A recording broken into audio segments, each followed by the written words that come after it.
ekalla reissulla mä tutustuin myös ensimmäistä kertaa Ruotsin suomalaisiin, koska heitä on laivahenkilökunnassa. Siis niihin suomalaisiin, ketkä ovat joskus muuttaneet Ruotsiin, puhuu lähes täydellistä suomea. Mutta ihan kaikki sanat eivät ole päivittyneet niin kuin tähän aikaan.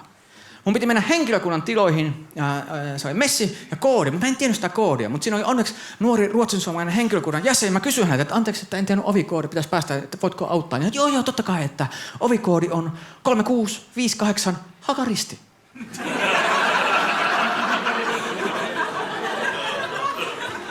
Mikä on natsilaiva tästä yhtäkkiä? Mitä? Ja sitten hän näkee mun hämmennyksen niin, että hashtag. Mä sanoin, että toi on risuaita. Ei Hakaristi. Mä nyt herranjumala sekoita noita kahta asiaa toisiinsa. Ja hän oli, no se selittää, mitäkään Joensuussa oli niin omituinen somevaikuttajien kokous, että hashtag Hakaristi porukkaa.